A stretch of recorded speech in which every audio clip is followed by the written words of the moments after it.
दी कि अब कोई ड्रोन आएगा तो मैं एयरफोर्स से कहूंगा उसको मार गिराए, मेरे दौर हुकूमत में मैं देखूंगा कौन ड्रोन फेंकता है। मिसाइल आया तो वो चुप, अभी तक कोई उन्होंने कुछ स्टेटमेंट जारी नहीं की।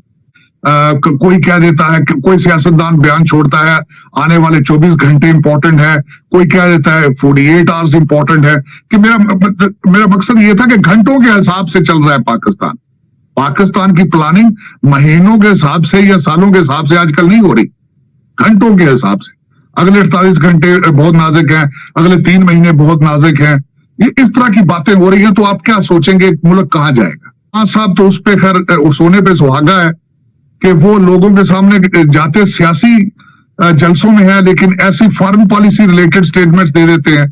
पिछले जलसे में उन्होंने जाके यूरोपियन यूनियन के एम्बेसडर की बात कर दी, बल्कि ऐसी इमेच्योर बात उन्होंने की उसमें कि आप इंडिया से क्यों नहीं पूछते? भाई हर चीज का कंपैरिजन आप इंडिया के साथ करते हो, वो उनके कस्टमर हैं, आप उनसे पैसे मांगते हो, आप फकीर हो, वो कस्टमर है, हर चीज का कंपैरिजन आप उनके साथ करते हो।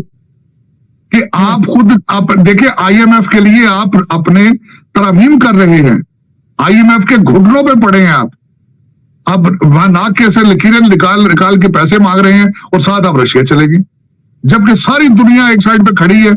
सारी दुनिया कहते हैं थर्ड वर्ल्ड वार होने वाली, आप ऐसे मुल्क में जाके पाइपलाइन लेने चले गए जो खुद सैंक्शंस के नीचे आ रहा है। आपने सबसे पहले घबराना नहीं है, बाहसियत कौम हम इसका मुकाबला करेंगे। कि पाकिस्तान में जो इस वक्त पॉलिटिकल सिचुएशन है, एक ऐसा क्राइसिस है जिसमें इमरान खान साहब बहुत ज्यादा गुस्से में नजर आ रहे हैं। हमारी जो पाकिस्तानी सियासत है वो तो मछली बकरा मंडी बन चुकी है, फिश मार्केट है। उसके जो 10 जोक, बल्कि मैं कहूंगा कि ये नहीं एक इवेंट्स हैं, जोक्स हैं। मैं शुरू करूंगा कि ISPR के हमारे जो DG हैं उन्होंने कहा कि हमारा सियासत से कोई ताल्लुक नहीं है। उसके जवाब में इमरान खान साहब ने कह दिया है कि मुझे चीफ साहब ने कहा है कि आपने डीजल नहीं कहना। ये दूसरे दिन, एक दिन में ये सारा कुछ हो गया। एक पार्टी कुछ कह रही है, दूसरा इंस्टीट्यूशन कुछ कह रहा है। मिसाइल आया है तो साथ ही फॉरेन मिनिस्टर साहब ने कहा कि शायद इंडिया को चाय चाहिए, चाय पीना चाहते हैं वो। साथ ही मोहित यूसुफ साहब ने कह दिया कि इंडिया पूरी दुनिया के लिए खतरा है। साथ ही यहाँ पे जो आपने अदम एतमाद का हुआ है, वहां पे नारा किसी ने आज लगाया कि 20-20 करोड़ के MNA बिक रहे हैं। फिर आज शेख रशीद साहब ने फरमा दिया है कि अपनी जो इत्तेहादी पार्टियों के बारे में उन्होंने कहा कि 5-5 सीटों वाले चीफ मिनिस्टर बनना चाहते हैं, खुद 1 सीट की वजह से वो मिनिस्टर हैं। ऊपर से प्राइम मिनिस्टर साहब ने जिस तरह आपने खुद फरमाया कि उन्होंने कह दिया है कि सिर्फ जानवर ही न्यूट्रल होते हैं, बाकी तो सारे जो है वो साथ देते हैं एक दूसरे का। दूसरा, हमारे जो बिलावल साहब हैं जो मुस्तकबिल के प्राइम मिनिस्टर हैं, उनके बारे में आजकल बड़ा सोशल मीडिया पे चल रहा है कि कांपे जो है वो टांग रही है, एक उनके बारे में ये लतीफा चल रहा है। और इस तरह के जो सारा एक ऐसी पॉलिटिकल इमेच्योरिटी चल रही है। और फिर कुछ पार्टियां ये कह रही हैं कि पेशावर से कालें आ रही हैं, कुछ साहब पेशावर से कोशिश कर रहे हैं।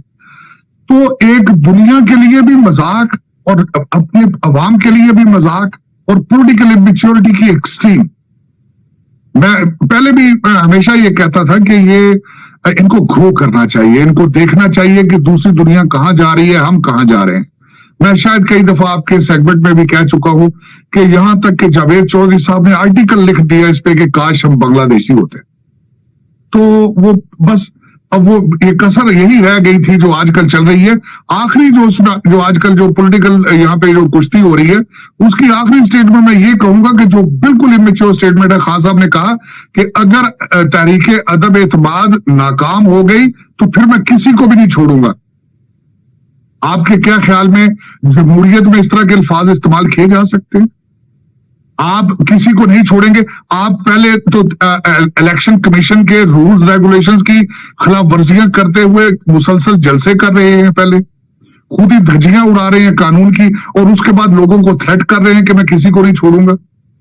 वो सिर्फ सियासतदानों को नहीं है, दूसरे कई इंस्टीट्यूशंस को भी वो धमकी देने की कोशिश कर रहे हैं। और आज एक हमारे मिनिस्टर साहब ने फरमाया अपने एक स्टेटमेंट में कि ये सड़कों पे निकल आया तो और भी ज्यादा खतरनाक होगा। मैं बिल्कुल। और जो अगले दिन उन्होंने धावा बोला पुलिस ने, उसमें वो सेनेटर साहब जिनको ले जाया गया, is a very good friend of mine. उसकी वजह यह है कि पहले वो सुप्रीम कोर्ट में बार एसोसिएशन के प्रेसिडेंट रह चुके हैं और वो बिल्कुल गैर मुसल्ला थे। उनके ऊपर एक ऐसा एक बन चुका है एक माहौल पाकिस्तान के अंदर और दुनिया देख रही है। या इस्लामिक कैपिटल एरिया में ही हूं, और मैं अक्सर ये कहता हूं कि यहाँ से जो हमारे डिप्लोमेट हैं, हमारे एम्बेसडर हैं, वो अल्टीमेटली यहाँ पकौड़े बेचने तो नहीं आए, वो अपनी क्या स्टेटमेंटें बना रहे हैं, क्या लिख लिख के भेज रहे हैं अपने मुल्कों को, अपनी रिपोर्टें क्या भेज रहे हैं। अफसोसनाक बात है कि एक दिन पहले DGISPR साहब फरमाते हैं हमारा सियासत के साथ कोई तल्लुक नहीं है, और दूसरे दिन जो है वो प्राइम मिनिस्टर साहब जलसे में हजारों लाखों लोगों के सामने खड़े होकर कह देते हैं कि मुझे चीफ ने कॉल करके कहा कि डीजल जो है वो मौलाना साहब को डीजल नहीं कहना। कंट्रोवर्सी। लोग सिर्फ 25 करोड़ लोग कंफ्यूज और नर्वस नहीं है, पूरी दुनिया कंफ्यूज और नर्वस है इस वक्त कि पाकिस्तान किस डायरेक्शन में जा रहा है।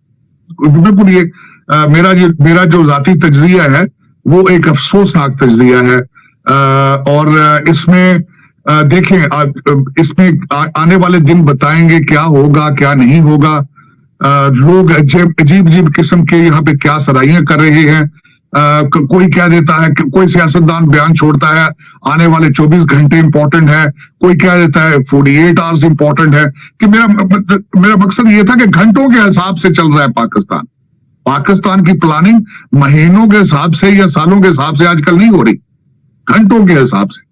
अगले 48 घंटे बहुत नाजुक हैं, अगले 3 महीने बहुत नाजुक हैं। ये इस तरह की बातें हो रही हैं, तो आप क्या सोचेंगे मुल्क कहां जाएगा। लोग जो पहले करोड़ों के डाके मारते थे अब अरबों के डाके मार रहे हैं। तो एक ऐसा सिलसिला है कि जिस तरह कहते हैं कि पूरा country has become a headless chicken. कोई पता नहीं है कि इस वक्त रूल ऑफ लॉ, इस वक्त who is calling the shots. हाँ साहब तो उस पे खैर सोने पे सुहागा है कि वो लोगों के सामने जाते सियासी जलसों में है, लेकिन ऐसी फॉरेन पॉलिसी रिलेटेड स्टेटमेंट्स दे देते हैं। पिछले जलसे में उन्होंने जाके यूरोपियन यूनियन के एम्बेसडर की बात कर दी, बल्कि ऐसी इमेच्योर बात उन्होंने की उसमें कि आप इंडिया से क्यों नहीं पूछते। भाई हर चीज का कंपैरिजन आप इंडिया के साथ करते हो, वो उनके कस्टमर हैं, आप उनसे पैसे मांगते हो, आप फकीर हो वो कस्टमर है। हर चीज का कंपैरिजन आप उनके साथ करते हो, किस तरीके से करते हो। उनका दुनिया में करप्शन पे 85 नंबर है, आपका 140 है, अब किस चीज का कंपैरिजन करते हो। देखो तो सही कि पहले उनका डॉलर जो है वो 71 का, आपका 200 पे जाने वाला है। आप उस चीजों पे भी कंपैरिजन करके देखो, उनकी फॉरेन पॉलिसी भी देखो। डॉक्टर जयशंकर फॉरेन पॉलिसी किस तरह चला रहा है। हमारे फॉरेन मिनिस्टर साहब जो है लॉन्ग मार्च के लिए मुल्तान खड़े हुए थे वहां पे, जब यूक्रेन चल रहा था वहां पे, जब थर्ड वर्ल्ड वॉर होने वाली थी आप रशिया चले गए। आप देखें इमेच्योरिटी के हालात कि आप देखें IMF के लिए आप अपने तरमीम कर रहे हैं, IMF के घुटनों पे पड़े हैं आप। अब वहां नाक के से लकीरें निकाल के पैसे मांग रहे हैं और साथ आप रशिया चले गए, जबकि सारी दुनिया एक साइड पे खड़ी है। सारी दुनिया कहते हैं थर्ड वर्ल्ड वॉर होने वाली, आप ऐसे मुल्क में जाके पाइपलाइन लेने चले गए जो खुद सैंक्शंस के नीचे आ रहा है। डी के अब कोई ड्रोन आएगा तो मैं एयरफोर्स से कहूंगा उसको मार गिराए। मेरे दौरे हुकूमत में मैं देखूंगा कौन ड्रोन फेंकता है। मिसाइल आया तो वो चुप, अभी तक कोई उन्होंने कुछ स्टेटमेंट जारी नहीं।